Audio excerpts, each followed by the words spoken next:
President, please. Good evening, everybody. Again, I'm Providence Mayor Brett Smiley. We're here to provide an update on the ongoing investigation from this afternoon's horrific attack and terrible act of violence in our community. In just a moment, we'll hear from our Governor Dan McKee, and from Brown University President Chris Paxson. Then there are other officials, including and especially law enforcement officials, who are here and able to answer questions. But the three of us will be the only formal speakers, and then we'll take all of your questions and continue to try to be as transparent as possible. As I mentioned at the earlier update, this is an evolving situation, and there are details that are subject to change, and so we want to continue to recognize that we're not done yet, and so we will continue to update, and please bear with us if we learn more or if there are additional details.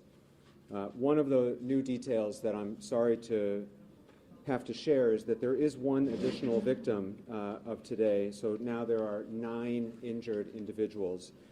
There was one additional victim who had left the scene.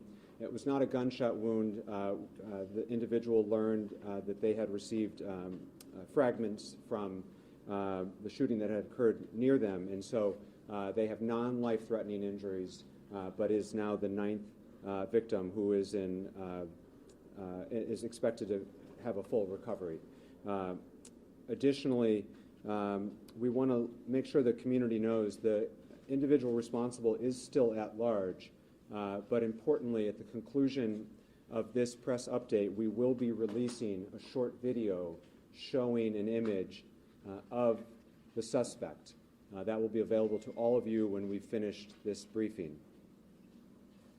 We know there's a lot of fear and anxiety in the community right now, and we want folks to know that while it is the case that the shelter in place remains in effect for the broader Brown community, that includes campus and the neighborhoods surrounding the campus, we are doing everything we can, and we've been receiving tremendous assistance from our partners in law enforcement. The governor, under his leadership with the state police, has been terrific. The FBI, the ATF, and many communities around Rhode Island have assisted. There are over 400 officers currently in the area assisting with both the investigation and to ensure the safety of the Providence community. Additionally, Providence Fire has been deployed to venues of assembly. We know that this is a busy time. It's a Saturday night in the holiday season, and so you may see firefighters at the mall, at PPAC, at Roger Williams Park, and we don't want anyone to be concerned that there are any issues, but rather we want folks who are out in the community tonight to see a person in a position of authority and to feel safe in our community. We have no reason to believe that there are any additional threats at this time. Any calls that have been received in the last several hours to 911 have been unrelated, and there have been no additional calls for service or calls of anything related to this incident. The video that will be released is from that building where the shooting occurred, which is the Barris and Holly building, looking towards Hope Street. And as I mentioned, that will be shared as soon as we conclude. We are still encouraging, as we did earlier, for anyone who thinks that they might have information relevant to the investigation to call the police, the Providence Police non-emergency line, which is 401-272-3121, 401-272-3121. Of course, you can also call 911, but if you have information that you think might be able to assist in our investigation, please give us a call. At this time, I'd like to turn the mic over to our Governor, Dan McKee, who's been in touch with federal, state partners and has been a tremendous assistance to us here in Providence throughout the evening. Governor? Okay, Mayor, and thank you for your leadership and all your entire team. And our job right now is to support your team, and we're doing just that. All our state resources are available, not only to the mayor, but also Brown University, which our hearts go out to Brown University. I have had calls along with the mayor with the FBI director, Patel, who's offered assistance to us as well, a direct assistance. I just received a call from the President Trump as well, expressing the same type of urgency and the same type of offers to respond to us in a way that we, one, keep people safe, but also, two, we're going to make sure that we catch the individual that brought so much suffering to so many people. And so with that, I would just say that we're going to continue to work together. State police is on board. We know that there's going to be need for some counseling strategies, so we've already activated that through our health department. And we'll make sure that we take the lead from the mayor and then provide all the assistance we possibly can, along with your lead as well, President Paxton. So with that, I'll give the mic back to you. Thank you, Governor. Now we'll introduce Brown University President Christine Paxson. Brown PD was the first to respond and has been an incredible partner, and we have two priorities right now as a community. One, to bring the individual responsible to justice, and two, to pray for the full recovery of those affected. The Brown community's heart is breaking, and Providence's heart is breaking along with it. We're a week and a half away from Christmas, and all of us are getting calls from concerned families, parents, employees, relatives. And so, President, we just want you to know that Providence and Brown stand together today, tomorrow, and in the months ahead. Please. Thank you. Yes, this is the day that one hopes never happens, and it has. I really appreciate everything that the local law enforcement and everybody is doing to help find this person, make sure that we can be safe as a community. Our focus right now is on supporting the families who have been affected by this, the families of the two students who sadly lost their lives today, as well as the 8, now 9 students who are in the hospital. We've been in touch with their families. I will talk to them soon. But, you know, we will come together as a community and we'll get through this. Currently, the students are still all in lockdown, as are people in the area. And hopefully we can get them back to their dorms and feeling safe and secure as soon as possible. But thank you for everything you're doing there. Thank you, Chris. We'll take questions for law enforcement personnel, anyone who's here today, and share as much information as we can at this time. Can we, Dan J from Channel 10, Mayor, can you talk a little bit about what we're going to see in this video? Or can Commander? Chief Oates? We're going to ask Commander O'Hara to answer that question. Sure. What you're going to see is a video from the building where this incident took place, 184 Hope Street. It's of who we believe is the suspect, leaving that area, walking on Hope Street, and taking a right on Waterman towards the water. He's going to be wearing dark clothing. You're not going to be able to see his face. Dark gray or black clothing. And some of the witnesses have also told us that he may have been wearing a camouflage gray mask. That is unconfirmed.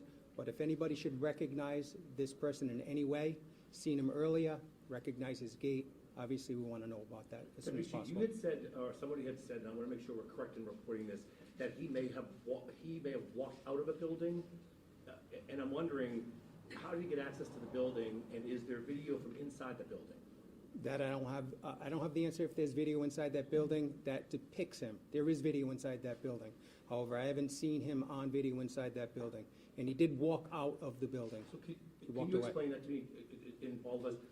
So he was in the building, but we don't have video of him in the building. We haven't recognized him in the video yet. We do see some video from inside the building of a commotion. Clearly students are running.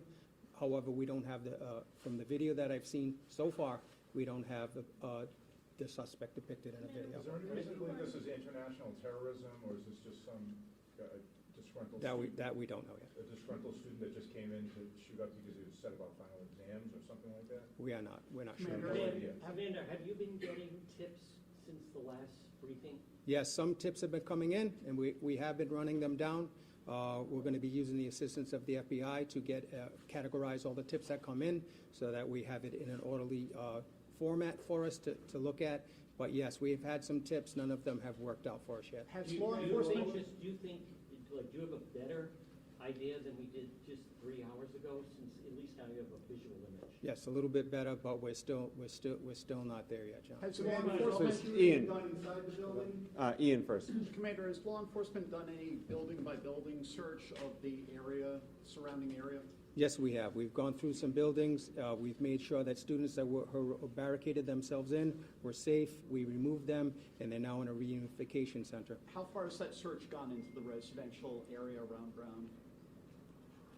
It's gone to all the buildings that we think that were affected by it. Any student that called us and said that they were barricaded and they didn't feel safe, those are the buildings that we checked. Deputy Chief, does that video show a gun? No, it doesn't. It doesn't show a gun? And also, Mayor, the president confirmed that all of the victims are students at Brown University. I can't confirm that. I don't have that information to confirm. That's what you just said, right? President Paxton? That's what I've been told, yes. That all of the victims, including the two that passed, Although are students of Brown University. The last one who came in recently, I'm not sure. Okay. Yeah. There was a question over here. There was blood stains on the sidewalk of Waterman with clothing. Were all the shots done within the building, or were they shot outside? Well, the incident took place inside the building. Inside, Yes. there were blood stains and clothing outside the building. Where in the building did it happen? It happened inside of a classroom, Do you know what floor? first floor. Has the weapon been found, if it wasn't in the video? No, it hasn't. Have you talked to any of the Sorry, victims? Steph. Can you walk us through what you now know about the timeline of events? What time did the suspect walk into the building, and how quickly did he begin shooting? Did he go straight for the classroom? And was it the students who were taking the finals? I don't know what the students were doing in this classroom. However, I don't also know how he entered the building that we're working on. Okay, so you don't know that yet. And is the suspect of college age? Does he seem in the video? He could be in his 30s, but we're not positive. That's our first inclination. Pat. Sir, can you speak to the type of presence from the federal government that's on the ground right now, and what type of personnel do you expect in the coming days, specifically tomorrow? So right now, we're working with ATF and the FBI, who are present right now. Those are the federal agents that we're working with. Deputy Chief, based on the bullets, Deputy Chief, do we know what kind of gun? We don't have the gun identified yet, no. What type of activity are they engaged in? Are they doing data collection, evidence collection? Data collection, evidence collection, and video collection. Go ahead. How many other people were inside the classroom? That I'm not sure of. I don't know how many students were in there. President Paxton, could you maybe answer some of the questions about the Brown students? What was that class there for? Was it a final exam? You're the president, you must know. I don't know. Oh, you don't? I don't know that. Okay. Sir, you had a question? Yes. Go. So have the shelter-in-place orders or evacuation spread to other parts of the city? Because we've heard that happened at the mall. No, they have not. The shelter-in-place has not changed. It remains in effect for the Brown campus and the surrounding neighborhood. City of Providence, you know if you live near Brown, that's where the shelter-in-place is in effect. It is not in effect in other neighborhoods because we have no reason to believe that there is any particular threat beyond the campus area at this time. As I mentioned at the press briefing before this, I'll reiterate right now. In this day and age, there is a lot of misinformation that can spread as it pertains to official updates regarding the shelter-in-place or any future announcements. Please follow the City of Providence official social media channels. We've also put out updates through our 311 system, but the City of Providence on Twitter, Facebook, and Instagram will be updating throughout the evening. If that did not come from an official channel, then it is not official. Right now, the shelter-in-place is the same as it had been earlier, and it remains the same. Mayor, Please, Ed. How is the shelter-in-place message being conveyed to the neighborhoods? Is it just through the media, or are you making phone calls? So we have all of the above. We have conveyed it through the media. We've conveyed it through our official social media channels. We've pushed it out through our 311 system, which is the city service system. We've been in touch with our city council leaders throughout the neighborhood, including our councilman, John Gonsalves, from this neighborhood, who have their own distribution channels through newsletters and such. And for all of you who are Rhode Islanders, you know this is a close-knit community. That is our strength, particularly in this moment. We are all in touch with our neighbors. We are all in touch with our loved ones at this moment, and we are sharing information as directly and honestly as we can, and we will continue to push out updates through those same various channels. How long do you expect it to be? Please, in the way back. Hi. Is there any indication of when students who are sheltering in place in public campus buildings, when they will be allowed to at least leave and go to those relocation sites? There is no notification about when that might end because we will make that announcement when we feel like it is safe to do so. And so we don't have a timeline on that, and nor should we have a timeline on that. Safety is the primary concern right now, and bringing the responsible individual to justice is our top priority. Is it your belief that there's just one suspect or people helping him? And if people are helping him, Deputy, what is your message to people that might be aiding, because it's been 6 hours and, no one knows. So who he is. he's unidentified, so we don't know if people may be helping him or not at this point. But if you assume that, what's your message to anyone that may know who he is or helping him or hiding They him? know who he is, please call us as soon as Chief, I ask possible. this with Dan all and due- Steph. I ask this with all due respect, Deputy Chief, just so I'm trying to process this so we can bring this person to justice. He was in the building, but we don't have video of him in the building, or we have video, we just don't know if it's him. Do you think that he went into a bathroom, got dressed, and then came out? And secondly, could the president of the university address, does anybody have access to that building? I mean, you can't go in a building without a pass key anywhere, so. I'll take both of those. As has been said, and we'll say again, the video that we have and the video that we will be sharing when we conclude this update is of the suspect leaving the building. Right. We are combing through lots of video, both on campus, through private cameras. Providence Police, with the great assistance from our federal partners and others, is combing through any video we can find. And again, to the community, if you have some of those Ring cameras or other video that you think might be relevant, please call us and share it with us. We do not at this time have video that we have seen of the individual coming into the building or moving throughout the building, but that doesn't mean that we will not discover it. We are actively working this investigation as we speak. It has been a priority for us to give updates when we have them. That's why we're here right now.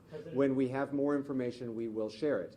As was reported at the earlier press conference from the provost, because there were exams taking place, the outer doors of the building were unlocked.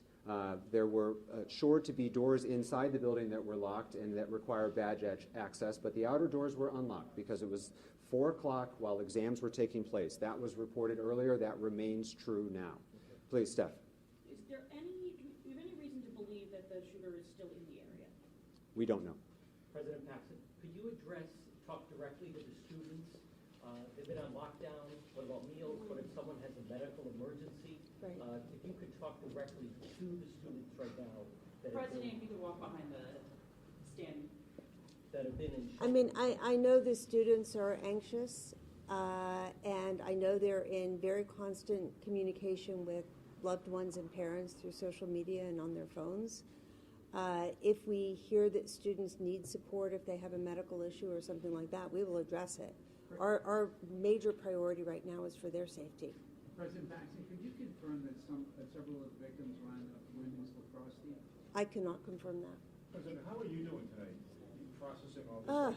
Yeah, it's hard to process. I was on a plane to D.C. when it happened and flew right back, and I'm catching up right now. President, with all due respect, 6 hours after this shooting, and you said you don't know what was going on in that classroom? How does that happen? Were they taking an exam? Were they meeting for a club? I don't know. 6 hours later, you're the president, and you don't know. I do not know. Mayor, do That's they kind of have any concerning. showcasings as evidence as a result of any determinations they made about the style of weapon? Yes, there's shell casings, but we're not going to release any specific information about that type of evidence. As more time goes by, do you think that without having the identity of the suspect, do you think that aids in his ability to get further away from law enforcement? As I mentioned, we've got over 400 officers on the ground right now. Every minute matters. We know every minute matters. And other than the people you see standing behind you, everyone else right now is out on the streets working hard to bring this individual to justice and to bring some confidence and safety and security to our residents. And that's what all the people who should be doing that are focused on. We will continue to provide updates as they are available. We will continue to do regular briefings. Please stay informed to our press list. If you are not on our press list, please let us know.